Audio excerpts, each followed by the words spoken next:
దశాబ్దాలుగా బియ్యం ఎగుమతుల్లో ఆంధ్ర నెంబర్ 1గా ఉందని, ఇప్పుడు దానిపై కూటమి ప్రభుత్వం తప్పుడు ప్రచారం చేస్తోందని వైసీపీ అధినేత జగన్ మండిపడ్డారు. ఆర్థిక మంత్రి పయ్యావుల వియ్యంకుడు ఈ వ్యాపారంలో నెంబర్ 1 అని, కానీ ఆయన షిప్లోకి డిప్యూటీ సీఎం వెళ్లలేదని జగన్ అన్నారు. చంద్రబాబు సూపర్ 6 హామీలు అమలు చేయకపోగా షాక్ కొట్టేలా కరెంట్ ఛార్జీలు పెంచారని, రోడ్ల మరమ్మతుల కోసం గ్రామీణ రోడ్లపై ట్యాక్స్ వేయడం మొదటిసారి చూస్తున్నామని, చంద్రబాబు సంపద సృష్టికి నిర్వచనం ఇదే అని జగన్ మండిపడ్డారు. ఆంధ్రాలో రైస్ ఎక్స్పోర్ట్, అందులో ఈ పయ్యావుల కేశవ వాళ్ళ వియ్యంకుడు, ఈ పట్టాభి రైస్ ఎక్స్పోర్ట్, ఈయన ఆంధ్రాలో నెంబర్ 1. ఇది ఎప్పటి నుంచో జరుగుతూ ఉండేది. బియ్యం అని రైతులు పండిస్తూ ఉన్నారు, రైతులకు గిట్టుబాటు ధర రావాలి, రైతులకు మంచి రేటు రావాలి అని అంటే ఎక్స్ట్రా పండించిందంతా రైతులు ఎక్స్పోర్ట్ చేసుకుంటూ ఉన్న సాంప్రదాయం ఎప్పటి నుంచో జరుగుతూ ఉంది. అయితే దీన్ని ఎలా ట్విస్ట్ చేస్తూ ఉన్నారు అనేది ఇప్పుడు ఆశ్చర్యం.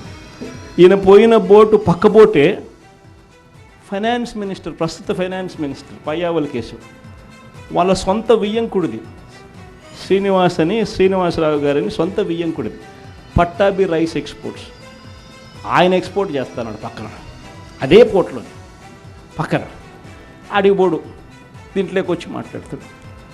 నాకు ఆశ్చర్యం అనిపించింది, అసలు ఏందిరా నాయన ఇది, ఎవరు ప్రభుత్వంలో ఉన్నాము, ఎవడు చేస్తూ ఉన్నాడు అని చెప్పి.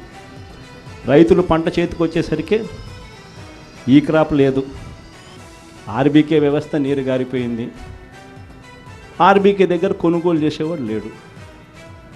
సో రైతులు గత్యంతరం లేక మిల్లర్ల దగ్గరికి పోవడం, మిల్లర్లు 300 రూపాయలు 400 రూపాయలు తక్కువ రేటు కొనుగోలు చేయడం, ఇది ఇప్పుడు జరుగుతుంది. నవంబర్ నెల బిల్లు, డిసెంబర్ నెల బిల్లు, ఏ ఇంటికి వెళ్ళి కరెంటు బిల్లు ఎంత అని చెప్పి తేడా అడిగితే ప్రతి ఇంట్లో కూడా తేడా కనిపిస్తుంది. కనీసం 300 రూపాయలు పైన రేట్లు పెరిగినాయి. అది ఈ నెలే. రేపు నెల మరో 9,000 కోట్లు వేస్తున్నాడు. ఆ 9,000 కోట్ల భారం కూడా రేపు నెల బిల్లులో ఇంకా కనిపిస్తుంది.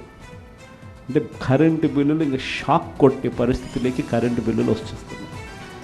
రోడ్లు బాగు చేయడం కోసం రోడ్ల మీద ట్యాక్సులు వేసే కార్యక్రమం నేషనల్ హైవేస్ మీద మనం అంతో ఎంతో చూసినాం, కానీ గ్రామీణ రోడ్ల మీద కూడా రోడ్లు బాగు చేయడం కోసం రోడ్ల మీద ట్యాక్సులు వేసే బాదుడు కార్యక్రమానికి చంద్రబాబు నాయుడు గారు శ్రీకారం చుడతా ఉన్నారు.